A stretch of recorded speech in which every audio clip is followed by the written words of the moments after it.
প্ৰিয় দৰ্শক, স্বাগতম জনাইছো আমাৰ অন্য এটা বিশেষ ভিডিঅ'লৈ। এই বিশাল সৃষ্টিৰ প্ৰতিটো বস্তুৱে অদ্বিতীয় আৰু শক্তিশালী। ভগৱানে প্ৰকৃতিৰ বুকুত এনে কিছুমান ৰহস্য লুকুৱাই ৰাখিছে, যাৰ সঠিক জ্ঞানে আমাৰ জীৱনৰ দিশ সলনি কৰি দিব পাৰে।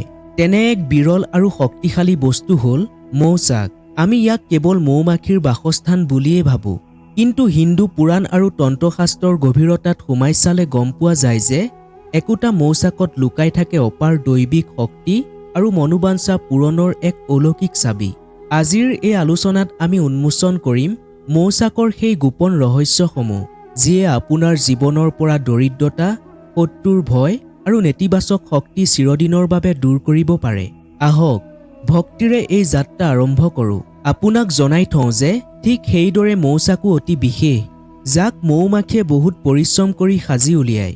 হিন্দু পুৰাণ অনুসৰি মৌচাকত এক সুকীয়া দিব্য শক্তি আৰু তান্ত্ৰিক শক্তি লুকাই থাকে, যাৰ জৰিয়তে আপুনি আপোনাৰ মনোবাঞ্ছা পূৰণ কৰিব পাৰে। আপুনি একেবাৰে শুদ্ধ শুনিছে। হিন্দু পুৰাণৰ মতে মনোবাঞ্ছা পূৰণৰ বাবে মৌচাকক আটাইতকৈ শুভ বুলি গণ্য কৰা হয়। ই আপোনাৰ যিকোনো সপোন বা ইচ্ছা পূৰণ কৰিব পাৰে, সেয়া যিমানেই ডাঙৰ নহওক কিয়। যদি আপোনাৰ ধনৰ অভাৱ হৈছে, দৰিদ্ৰতাই লগ এৰা নাই, শত্ৰুৱে আপোনাক মানসিকভাৱে হাৰাশাস্তি কৰিছে, তেন্তে এতিয়া আৰু ভয় খোৱাৰ প্ৰয়োজন নাই। মৌচাকৰ সঠিক ব্যৱহাৰ কৰি আপুনি ধন প্ৰাপ্তি কৰিব পাৰে, মনোবাঞ্ছা পূৰণ কৰিব পাৰে, শত্ৰু নাশ কৰিব পাৰে, দৰিদ্ৰতাৰ পৰা মুক্তি পাব পাৰে। এই সকলোবোৰ তথ্য আমি এই ভিডিঅ'টোত জনাবলৈ গৈ আছো। মৌচাকৰ সৈতে জড়িত তান্ত্ৰিক প্ৰয়োগবোৰ কেতিয়াও বিফল নহয়। যদি ইয়াক সঠিক পদ্ধতিৰে কৰা হয়, তেন্তে আপোনাৰ যিমানেই ডাঙৰ সমস্যা নাথাকক কিয়, সকলোৰে সমাধান মৌচাকৰ পৰা পোৱা যায়।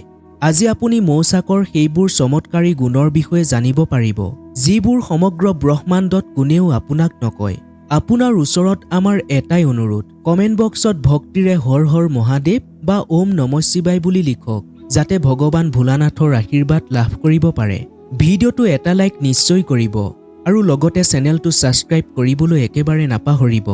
হিন্দু পুৰাণৰ মতে মৌচাকত মা দুৰ্গাৰ বাস বুলি বিশ্বাস কৰা হয়। মৌমাখিয়ে অতি পৰিশ্ৰমেৰে মৌচাক সাজে, য'ত লাখ লাখ মৌমাখিৰ কষ্ট জড়িত হৈ থাকে। এটা কথা জানি থওক যে যিবোৰ ঠাইত ডিভাইন পাৱাৰ বা দিব্য শক্তিৰ বাস থাকে, মৌমাখিয়ে তাতেই নিজৰ চাক সাজে। গছ-গছনি, ঘৰৰ খালী কোঠা, আনকি যিবোৰ ঠাইত ভূত-প্ৰেতৰ দৰে অশুভ শক্তি থাকে, তাতো আপুনি মৌচাক দেখা পাব পাৰে। আপুনি চাগে লক্ষ্য কৰিছে যে বহুতো খালী পৰি থকা ঘৰত হঠাতে মৌমাখি আহে, চাক সাজে আৰু গুচি যায়। ইয়াৰ একমাত্ৰ কাৰণ হ'ল সেই ঠাইত থকা অতি শক্তিশালী বা দিব্য শক্তি।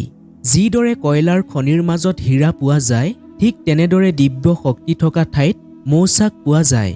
হিন্দু পুৰাণত স্পষ্টকৈ কোৱা হৈছে যে যদি আপোনাৰ ঘৰলৈ বাৰে বাৰে মৌমাখি আহি গৈ আছে বা আপোনাৰ ঘৰৰ ছালত মৌমাখিয়ে চাক সাজিছে, তেন্তে বুজি লওক যে আপোনাৰ ঘৰত ক'লা যাদু কৰা হৈছে। কোনোবাই আপোনাৰ ধ্বংস হোৱা চাব বিচাৰে।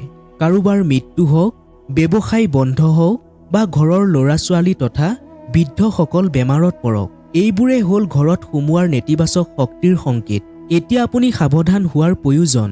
মৌমাখিয়ে এই চাকবোৰ আপোনাক এই কষ্টৰ পৰা পৰিত্ৰাণ দিবলৈহে সাজে। মৌমাখিয়ে আপোনাক ৰক্ষাও কৰিব পাৰে। জানক কেনেকৈ আপুনি তান্ত্ৰিক শক্তিৰ সহায়ত ক'লা যাদু আৰু ভূত-প্ৰেত খেদাব পাৰে। মৌচাকৰ তান্ত্ৰিক ব্যৱহাৰ। নম্বৰ 1, ক'লা যাদু আৰু মানসিক অশান্তিৰ পৰা মুক্তি। যদি আপোনাৰ কোনো কামত মন নবহে, ব্যৱসায় চলা নাই বা মন সদায় অশান্তি হৈ আছে, তেন্তে বুজি লওক আপোনাৰ ওপৰত ক'লা যাদুৰ প্ৰভাৱ আছে। মৌচাকৰ ভিতৰত যি মম থাকে তাক সংগ্ৰহ কৰক। একেৰাহে 11 দিন ধৰি নিজৰ কোঠাত চাকিৰ ওপৰত সেই মম থৈ বা শলিতাৰ সৈতে মেৰিয়াই জ্বলাওক। এই 11 দিনীয়া প্ৰয়োগে আপোনাৰ ওপৰত থকা যিকোনো শক্তিশালী ক'লা যাদু বা ভূত-প্ৰেতৰ প্ৰভাৱ সম্পূৰ্ণৰূপে নিৰ্মূল কৰিব। নম্বৰ 2, মনোবাঞ্ছা পূৰণৰ উপায়। মনোবাঞ্ছা পূৰণৰ বাবে তান্ত্ৰিকসকলে বিভিন্ন পদ্ধতি কয়, কিন্তু হিন্দু পুৰাণৰ মতে মৌচাক অতি শুভ বুলি গণ্য কৰা হয়। ইয়াৰ বাবে এটা সঠিক পদ্ধতি আছে। পদ্ধতিটো হ'ল আপুনি এটা বেলপাত ল'ব লাগিব। সেই বেলপাতটোত মৌচাকৰ পৰা অলপ মৌ লৈ আপোনাৰ নিজৰ মনোবাঞ্ছা তাত লিখিব লাগে। তাৰ পিছত সেই পাতটো ভগৱান শিৱৰ চৰণত অৰ্পণ কৰিব লাগে। হিন্দু বিশ্বাস অনুসৰি যিহেতু মৌচাকত দেৱী শক্তিৰ বাস থাকে, সেয়েহে এই প্ৰয়োগটো কৰিলে অসাধ্য কামো সাধন হয় আৰু ঘৰৰ পৰা নেতিবাচক শক্তি দূৰ হয়। এতিয়া জানো আহক মনোবাঞ্ছা পূৰণ, ধন বৃদ্ধি আৰু শত্ৰু নাশৰ উপায়। নম্বৰ 1, মনোবাঞ্ছা পূৰণৰ বাবে জলপ্ৰবাহ। আপুনি সংগ্ৰহ কৰা মৌচাকৰ মমখিনি এনে এটা আকৃতি দিব লাগে যাতে তাৰ মাজত আপুনি আহঁত গছৰ পাত সুমুৱাই দিব পাৰে। পাতটো মৌচাকত সুমুৱাই লোৱাৰ পিছত একেৰাহে 11 দিন কোনো নদীত ইয়াক বিসৰ্জন বা প্ৰবাহিত কৰিব লাগে। যেতিয়া আপুনি এই পাত আৰু মমখিনি পানীত এৰি দিব, তেতিয়া চকু দুটা জপাই নিজৰ মনৰ ইচ্ছা কথা স্মৰণ কৰিব। এইদৰে 11 দিন কৰিলে আপোনাৰ যিমানেই কঠিন মনোবাঞ্ছা নহওক কিয় সেয়া নিশ্চয় পূৰণ হ'ব।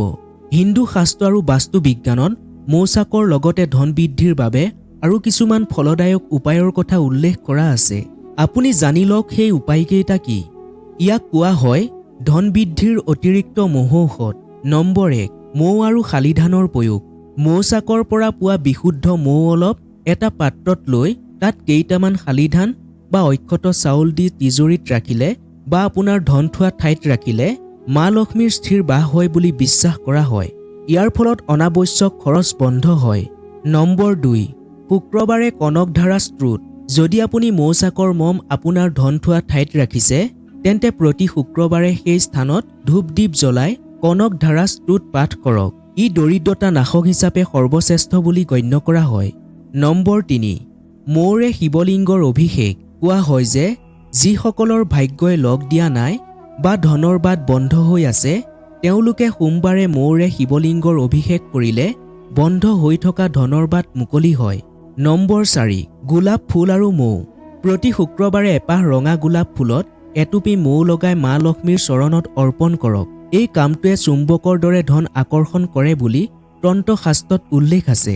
নম্বৰ 5, ঘৰৰ উত্তৰ পূব কোণৰ পৰিষ্কাৰ পৰিচ্ছন্নতা। মৌচাকৰ পৰা দিব্য শক্তি পাবলৈ হ'লে ঘৰৰ উত্তৰ পূব কোণ, ঈশান কোণ সদায় পৰিষ্কাৰ কৰি ৰাখিব লাগে। এই দিশতে দেৱতাসকলৰ বাস থাকে। প্ৰিয় দৰ্শক, মনত ৰাখিব মৌমাখিয়ে যিদৰে বিন্দু বিন্দু মৌ গোটাই এটা বিশাল মৌচাক সাজে তেনেদৰে আপোনাৰ সৰু সৰু সঞ্চয় আৰু এই আধ্যাত্মিক উপায়বোৰৰ প্ৰতি থকা বিশ্বাসেই আপোনাক এদিন বিশাল সম্পত্তিৰ অধিকাৰী কৰি তুলিব।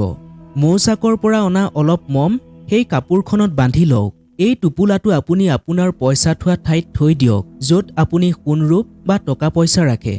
হিন্দু পুৰাণৰ মতে এই প্ৰক্ৰিয়াটো কৰিলে ঘৰত ধনৰ আগমন হয় আৰু সম্পত্তি বৃদ্ধি হ'বলৈ ধৰে। বহু ধনী ব্যক্তিয়ে আজিও এই নিয়ম পালন কৰে। ইয়াৰ ফলত আপুনি ধাৰৰ পৰা মুক্তি পাবলৈ সক্ষম হ'ব। এই পবিত্ৰ উপায়টোৰ বাবে কমেণ্ট বক্সত এবাৰ জয় মা লক্ষ্মী বুলি নিশ্চয় লিখিব। প্ৰিয় দৰ্শক, এতিয়া আপোনাক জনাম শত্ৰু নাশৰ উপায়। শত্ৰুৰ পৰা মুক্তি কেনেকৈ পাব আৰু পুণ্য লাভৰ উপায়। শত্ৰুৰ পৰা পৰিত্ৰাণ পাবলৈ এই তান্ত্ৰিক পদ্ধতিটো অতি কাৰ্যকৰী। ক'লা হালধি এবিধ অত্যন্ত দুৰ্লভ আৰু শক্তিশালী ঔষধি। অসমৰ লোকবিশ্বাস আৰু তন্ত্ৰশাস্ত্ৰত ইয়াৰ বিশেষ গুৰুত্ব আছে। আপুনি ইয়াৰ চিনাক্তকৰণ কেনেকৈ কৰিব? বাহিৰৰ পৰা চাবলৈ ই সাধাৰণ হালধিৰ দৰে, কিন্তু ইয়াৰ ভিতৰৰ অংশটো গাঢ় নীলা বা ক'লা বৰণৰ হয়। ইয়াৰ গোন্ধটো অলপ কৰ্পূৰৰ দৰে উগ্ৰ। পাতবোৰৰ মাজভাগত এটা দীঘলীয়া ক'লা বা বেঙুনীয়া ৰঙৰ আঁচ থাকে। ইয়াৰ এণ্টি অক্সিডেণ্টৰ গুণ প্ৰচুৰ পৰিমাণে থাকে।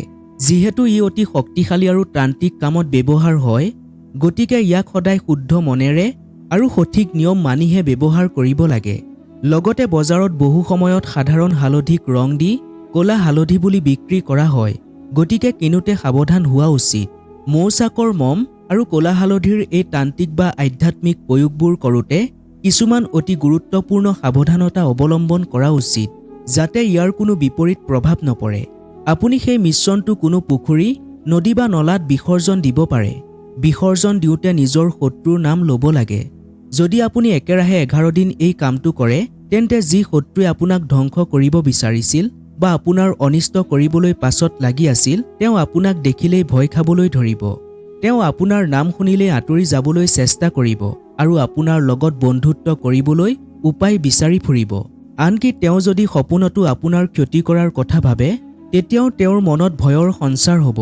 আনহাতে আপোনাক জনাই থওঁ যে শিশু বা ডাঙৰ মানুহক কোনোবাই নজৰ লগালে ক'লা হালধিৰ সৰু টুকুৰা এটা ক'লা সূতাৰে ডিঙিত বা হাতত পৰিধান কৰিলে শুভ ফল পোৱা যায়।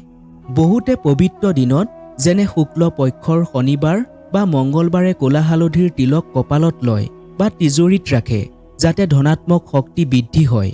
যিকোনো শুভ কাম বা মনোবাঞ্ছা পূৰণৰ বাবে এই প্ৰয়োগবোৰ শুক্ৰ পক্ষৰ মঙ্গলবাৰ বা শনিবাৰে কৰিলে অধিক ফলদায়ক হয় বুলি বিশ্বাস কৰা হয়। তন্ত্ৰ শাস্ত্ৰৰ যিকোনো প্ৰয়োগ কৰোঁতে সেইটো অতি গোপনে কৰিব লাগে।